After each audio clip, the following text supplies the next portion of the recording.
नमस्कार. आजच्या एपिसोडला जर शॉर्टमध्ये एक्सप्लेन करायला जाऊ तर अर्णव इकडे ईश्वरीला सगळं क्लिअर करतो. त्यानंतर ती किरणबद्दल विचारते तेव्हा तिला समजते की किरण मुलगा आहे, मुलगी नाही आहे. म्हणून तिचं ऑलमोस्ट तोंड असं बारीक झालेलं असतं का नाही बाबा माझ्याकडून खूप मोठी चुकी झाली. आणि नंतर ईश्वरी प्रेमाची कबुली देणार आहे, पण त्याच्यामध्ये खूप मोठा ट्विस्ट आहे. चला बघूया डिटेलमध्ये आजच्या एपिसोडमध्ये काय काय घडलंय. नमस्कार. आजच्या भागात आपण बघणार आहोत इकडे अर्णव विचारत असतो की अजून तुला काही इन्फॉर्मेशन हवी आहे का.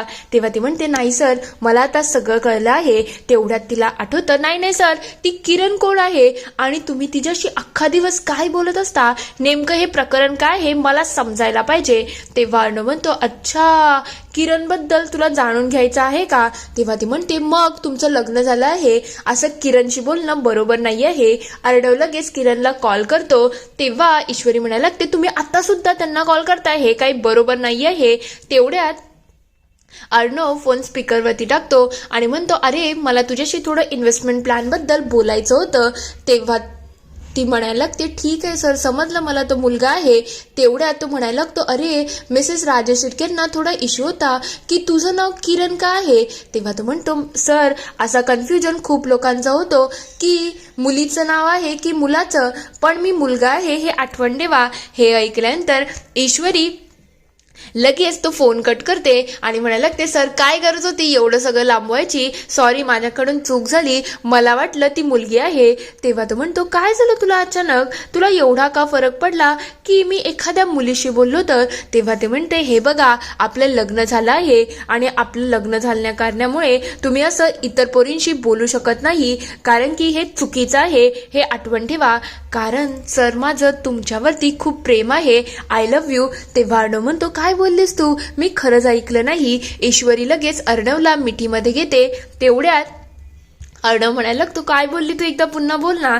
तेव्हा ईश्वरी पुन्हा त्याला आय लव्ह यू बोलते आणि ते ऐकल्यानंतर अर्णव म्हणायला लागतो मी सिंदर. ईश्वरीचं हे सगळं स्वप्न सुरू असतं. तेव्हा अर्णव म्हणतो जरा जास्तच उशीर झाला आहे, चला आता आपण झोपूया, जरा तू जास्तच खुश दिसत आहे. तेव्हा ईश्वरी म्हणते आता लवकरच सरांना मला माझ्या मनातलं सांगायला पाहिजे, म्हणजे त्यांच्या मनात काय आहे हे तर मला कळत नाही, पण माझ्या मनातलं का होईना मी त्यांना सांगून टाकावं आणि एकदाच ह्या गोष्टीचा सोक्षमोक्ष लावावा. तेवढ्यात ती खूप नाचायला लागलेली असते की किरण मुलगा आहे. तेवढ्यात अर्णव तिथे येतो आणि म्हणतो काय झालं मी सिंदर, किरण मुलगा आहे हे ऐकून तुला जरा जास्तच आनंद झाला आहे ना.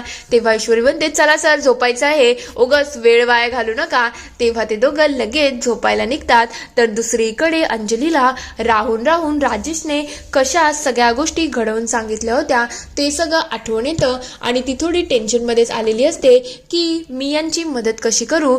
तेवढ्यात सगळे तिला विचारतात काय झालं ग, तू एवढी पॅनिक का दिसत आहे. तेव्हा अंजली म्हणते काय नाही सगळं ठीक आहे. तेवढ्यात ईश्वरी ही अर्णवला इशारा करते की सर एकदा ताईला विचारा काय झालं आहे, ताईची अवस्था थोडी खराब वाटत आहे.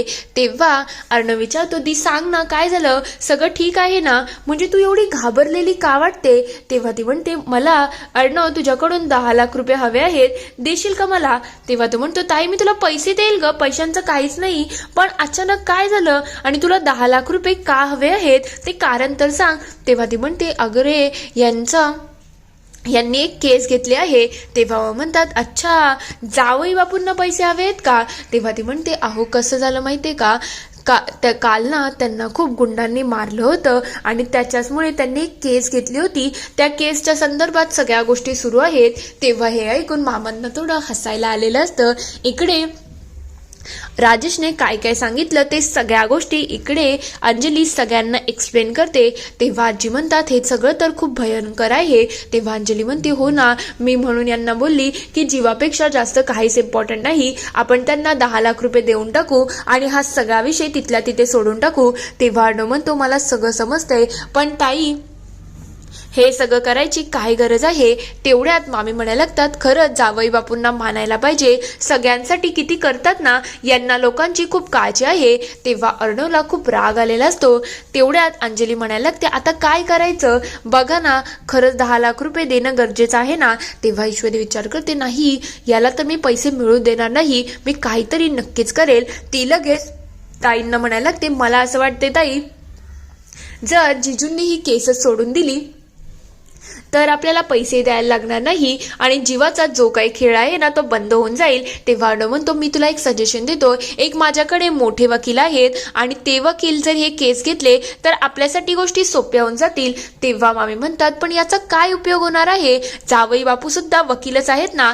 तेव्हा अर्णव म्हणतो ते वकील आहेत ना, ते अशा गुंडांशी हँडल करणं त्यांना खूप चांगल्या प्रकारे जमतं, त्यांच्याकडे बॉडीगार्ड आहेत, प्रोटेक्शन आहे, सगळं काय आहे, मग ती ही केस छान प्रकारे हँडल करू शकतात. तेव्हा मामा म्हणायला लागतात ही आयडिया चांगली आहे, म्हणजे केस सोडली तर आपलंही काम होईल आणि त्या माणसांचंही काही नुकसान होणार नाही, म्हणजे कोणालाच कोणताच प्रॉब्लेम नसेल. तेव्हा अंजली म्हणते ठीक आहे, मी एक काम करते, मी आत्ताच यांना कॉल करते, तसंही मी यांना फार्म हाऊसला पाठवलं आहे. ती लगेच तिथून निघून जाते. तेवढ्यात वल्लरीला एक फोन येतो आणि वल्लरी तावा तावा तिथून निघून जाते.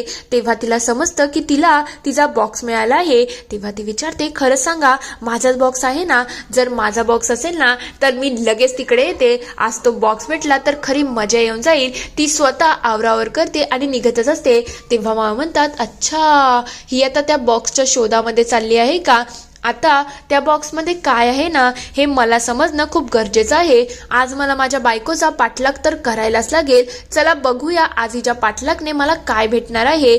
दुसरीकडे आजी सगळ्या गोष्टींचा बारकाईने विचार करत असतात. तेव्हा गुरुजी आलेले, ते काय बोलले की ईश्वरी या घरची लक्ष्मी आहे, ती जोपर्यंत या घरात आहे ना या घरामध्ये धान्य समृद्धी सगळं टिकणार आहे. त्यानंतर त्यांना आठवतं की पहिलेवाले गुरुजी कुंडली बघून असे म्हणाले होते की ही मुलगी घरात आली ना तर या घराचं कधीच कल्याण होणार नाही. आजी याच कन्फ्युजनमध्ये असतात की नेमकं कोणाचं बोलणं सत्य मानावं. तेवढ्यात तिथे अंजली येते आणि म्हणायला ते काय झालं आजी, सगळं ठीक आहे ना. तेव्हा आजी म्हणतात अगं मला खरंच समजत नाही मी कोणाच्या बोलण्यावरती विश्वास ठेवू. संकेत तर असेच येत आहेत की ईश्वरी या घरासाठी योग्य नाचून आहे, पण मला समजत नाही आहे की मी कोणावरती विश्वास ठेवू. तेव्हा अंजली म्हणते याचं उत्तर तर आजी तुला शोधायला लागेल, असं मधल्यामध्ये ठेवून चालणार नाही ना. तेवढ्यात तिथे मामा येतात आणि म्हणायला लागतात मी काही कामानिमित्त बाहेर चाललो आहे, जर आई तुला काही लागलं तर तू आकाशला सांग. तेव्हा ते म्हणतात हे बघ तुझं जे काही महत्वाचं काम असेल ना ते तू नंतर कर, आता तुला एक व्यक्तीला आणायला जायचं आहे. तेव्हा मामा विचारतात कोणती व्यक्ती, नेमकं हे प्रकरण काय आहे. दुसरीकडे अर्णव इकडे आवरत असतो.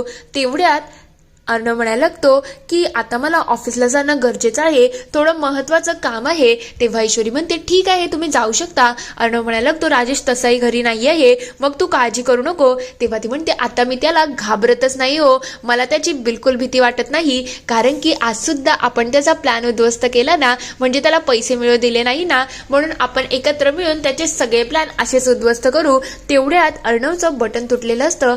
ते बघता तो म्हणायला लागतो मी दुसरा शॉट घालतो. तेव्हा ईश्वरी म्हणते नको नको सर थांबा जरा, मी लगेच सुई दोरा आणते आणि तुम्हाला बटन लावून देते. हे ऐकल्यानंतर अर्णवच्या चेहऱ्यावरती एक छान स्माइल आलेली असते. तेव्हा ईश्वरी म्हणायला लागते की सर चला मी बटन लावते.